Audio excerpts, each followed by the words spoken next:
We are under martial law, if you realize it or not, and it's about to get worse. As I mentioned, we have Texas allegedly now surpasses 1 million coronavirus cases. People have quarantine fatigue. They're tired of it. I'm just tired of the lying. I mean, I'm telling you, there are not 1 million sick people from coronavirus here in Texas. Not at all. That's 1 out of every 28 people. This is a lie. We know it's a lie. We know the tests are a lie. We know the tests are not quantitative. We know the tests, in most cases, are not even looking for an alleged virus. They're looking for things associated with an alleged virus, and they're doing it in a non-quantitative way. That's why we saw what we did about Elon Musk and the rapper saying, well, one nose is positive, the other one's negative, but interestingly enough, the doctor reported the positive one, and now I'm locked down, said the rapper. Right? And not feeling sick at all. People are saying, hope you get well, hope you recover. Dude, I'm not sick. But they want to lock you down. And of course, the Texas Supreme Court has now said that jury proceedings will not happen until February the 1st, 2021. We are under martial law. Make no mistake about it. You know, we have Fauci. If you remember, gosh, how long has it been now? Was it a month or so ago? Before the election. He did that Zoom conference with the worst of the people in Australia, right there in the state of Victoria around Melbourne. And they were patting themselves on the back, justifying their ring of steel, their over-the-top draconian measures. And so they had Dr. Fauci, the world's doctor, you know. Only way that you could do any better was to have Bill Gates himself. And in that, I played for you the clips. I said, listen to what he's saying here. They were saying, well, you know, we were able to do this in Australia, and it was pretty rough. You know, these people really hate being locked up in a prison like we've done. And they tried to escape, but, you know, we use a lot of force on them. But you've got a bigger problem in America. You got these people who, you come from a tradition that talks about freedom. I don't think we love it anymore. If we loved freedom, we would be shouting at the top of our voices about this lockdown. We're now day 245. We would have been as upset about that as we are about the crooked election, because the crooked election was enabled by the lockdown. Funny how when you ignore a problem, you get other problems built on top of it. Another key component of this crooked election was the loss of free speech and the independent press. That was also ignored for the last 2 years as well. So for 2 years, we've ignored the attacks on free speech. For 245 days, we've ignored the lockdown, and now we're surprised that we have a corrupt election. Imagine that. We're locked down by people we didn't elect. We're censored by people, giant corporations that we didn't elect. But boy, are we upset about this election now. So Fauci was saying, well, yeah, we got that kind of a problem here, but we'll take care of it here. And now he's out openly monologuing like the globalist villain he is, saying that new COVID-crushing guidance is coming and that Americans need to do what you're told. Do what you're told. Yeah, first of all, we got to think globally, he said. You know, pandemics are global. We need to strengthen our international collaborations. We need to have people speaking to each other in surveillance. What does that mean? We need to have people speaking to each other in surveillance. Geospatial intelligence. This is the excuse for bringing in what they've been planning for decades. Still, nobody will use that term. It's amazing to me. Nobody will use that term. It's a thing. Geospatial intelligence is the fastest growing part of the burgeoning intelligence state. It's where James Clapper spent most of his career. I mean, prior to this nonsense that's going on this year, they would have conventions 4,000 or 5,000 people a year. Funny how that term never shows up in the mainstream media. But it's there. It's all, they know about it. They know about it. And so let's play a little bit of Fauci monologuing like a supervillain. Video clip number 6. You can hear it from the horse's mouth. We've got to get the vaccine. It's got to be deployed, and we can't abandon fundamental public health measures. You can approach a degree of normality while still doing some fundamental public health things that synergize with the vaccine to get us back to normal. So not until the second or third quarter of 2021, though. Christmas is probably not going to be. possible. Yeah. Yeah. I don't think so. Yeah, probably not. Yeah, he's already said you're not going to get out of this probably till 2021. And, if he doesn't think we should have Christmas, then, the Fauci can steal Christmas. Nothing to say. He gets to determine whether or not we're Scrooged or not. And so he says, right now it seems like the country's suffering, but, it's going to get a lot worse. Yeah, that's right. It is if he gets his way. And it appears that he's going to get his way. What was that? It was President Trump was going to fire him after the election, I heard. I heard that President Trump had to keep Fauci in because, if he got rid of him, all these Orange Man bad people would not vote for him. But, they would if he kept Fauci in. So, I don't know what's going on with that, but seems like the plan wasn't anything that we could really trust. Yeah, we're not a country that would accept if a ruler tells us, you must do this. Well, I understand that. But now's the time to do what you're told. And then he laughs. I think it really is something we should be doing right now. Yeah, we should be doing what you're told. And he's going to be the one to tell you what to do. See, he's not authoritarian. He's authoritative. He's an expert. And we should be ruled by experts. And if experts dictate to us, we should do everything they say. Tell me how high to jump, Fauci. I'll tell you what bridge to jump off. Yeah, masks and social distancing are here to stay, he hints. So they don't ever want you to go back to normal. They're going to keep you face masked like some kind of Islamic cult. Oh, you thought burqas were going to be bad. You thought that the Muslims are going to come in and take over our society and tell women that they had to wear face coverings all the time, right? Little did you realize that Bill Gates and Fauci were going to tell you that men and women have to wear burqas the rest of their lives. Well, I'm not going to do it. I'm going to live my life normally. I'm going to meet with people. I'm going to go to church. I'm going to do what I can to travel as long as I can outside of the corporate controls. And folks, you better start to understand that the way that we stop this is the same way that we stop gun control, the same way that we stopped the UN's war on drugs. That's right, the UN was behind the war on drugs from the very beginning. They gave that list to Richard Nixon, and globalist traitor that he was, he implemented that. And we've been suffering under that for the longest time. You see, drug addiction is a real problem. Drug addiction is a bigger problem than the COVID situation. But it was never solved by authoritarian measures that stole our liberty and destroyed the Constitution. And this flu is not going to be stopped, or any real pandemic is not going to be stopped by these authoritarian measures. All it does is add another problem. That's what the war on drugs did. It destroyed our Constitution, the rule of law. It corrupted our police. It corrupted our courts. It took our freedom and liberty, which is exactly what this is doing. How many times are we going to be lied to and follow these Pied Pipers down the rat hole? It's not MAGA. It's MAGA. Make America Great Reset. That's what's happening to us. Wake up and pay attention. In a survey conducted by the American Hotel and Lodging Association, listen to some of the staggering figures. When we go back and we look at the UN 2030 agenda, Bill Gates' agenda, smart cities, all of that was set up to restrict our travel.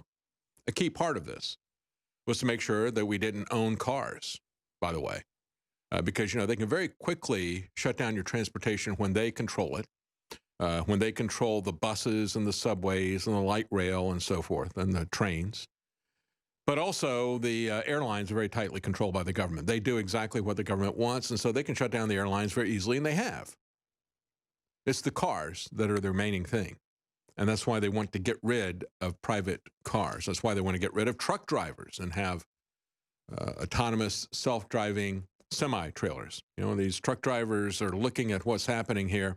Yeah, they've got some immediate beefs about what is coming. And they do see the eradication of all diesel fuel. That's in the works by a Biden administration. So they're talking about doing a protest. Unfortunately, they're going to do it over the Thanksgiving holidays when a lot of people are closed down anyway. I don't know that we'll see the effect of it, but they better take a look at what the near-term effect is going to be in terms of massive unemployment that they've been planning for a very long time, part of the 2030 agenda.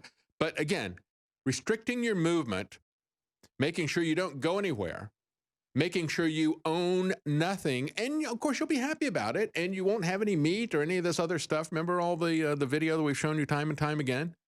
Bragging about that from Davos, the Great Reset, Klaus Schwab, the Bond villain.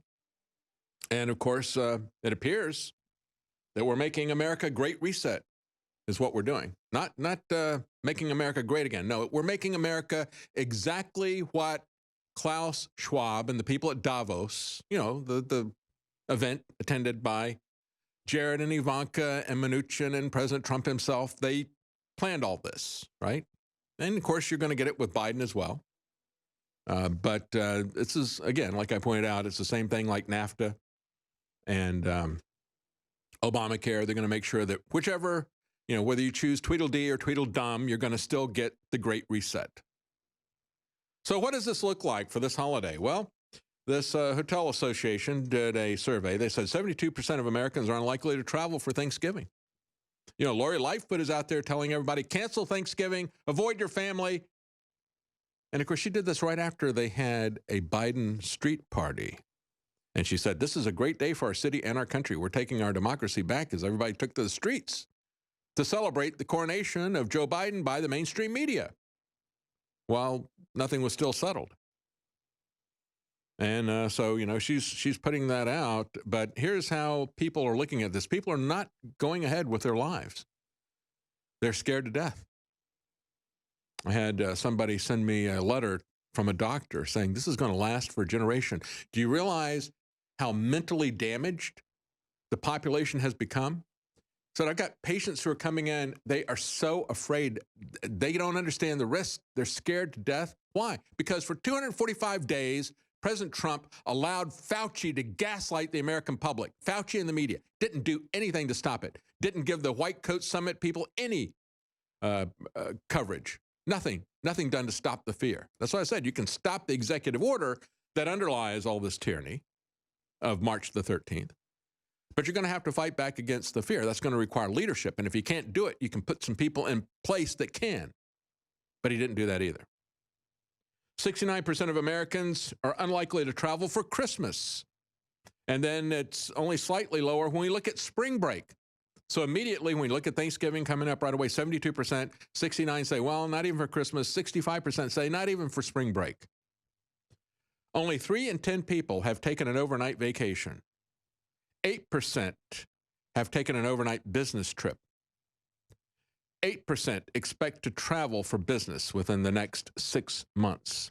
44% say their next hotel stay for vacation or leisure will be a year or more from now. 36% say the urban market hotel occupancy for the week, 36% urban hotel occupancy for the week ending October the 31st, and on and on. Now, this is what they've done to our economy. And the psychological damage is real. I talked about this early on. I said these people are turning Americans into this obsessive compulsive disorder. You can see it on social media, the people freaking out. You're not wearing a mask. You're not washing your hands. You're not doing this. You're not doing that.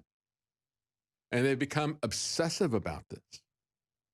And I don't expect to see these people ever recover.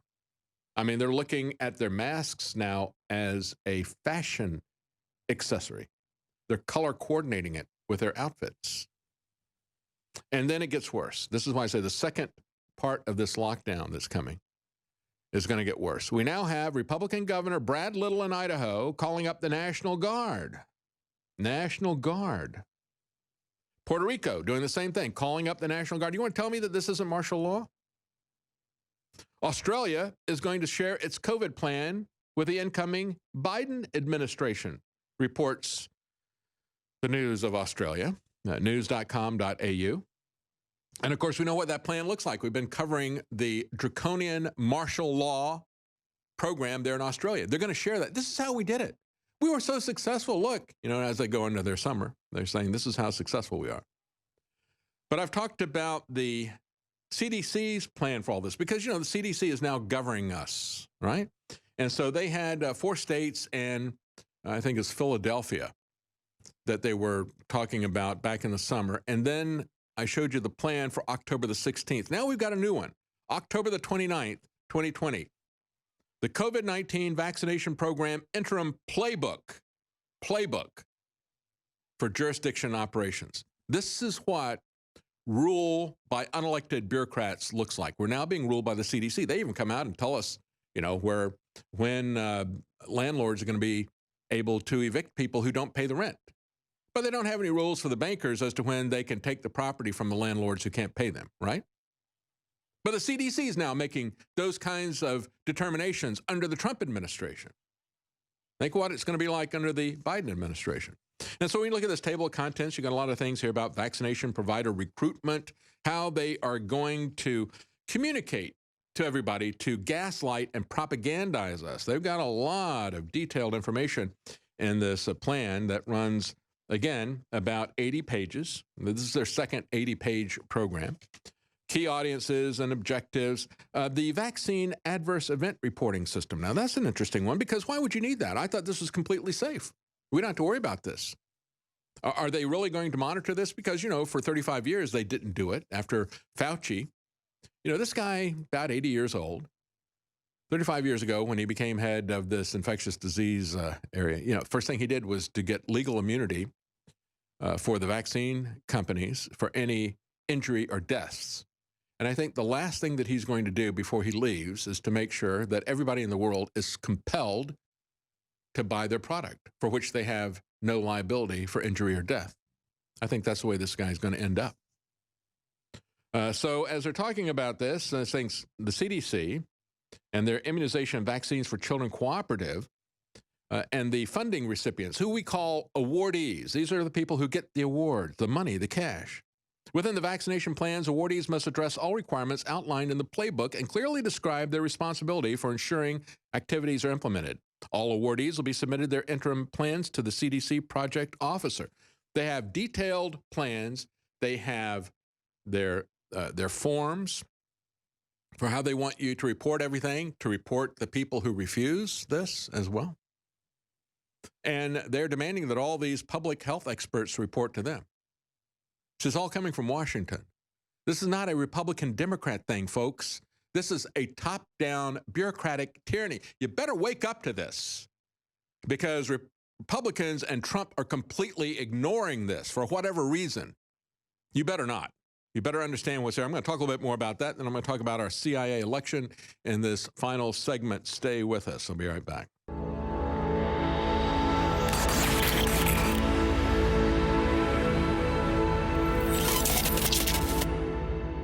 Cognitive dissonance is a major issue amongst the left. It can be very stressful dealing with facts you refuse to accept. If you have a family member suffering from this degenerative mental condition, buy them a bottle of Ultimate Fish Oil from InfoWarsStore.com. Studies have suggested that fish oils and fish oil supplementation can slightly lower blood pressure, decrease triglyceride levels, decrease the growth rate of plaque, and provide a soothing reduction in inflammatory responses in joints and the digestive system.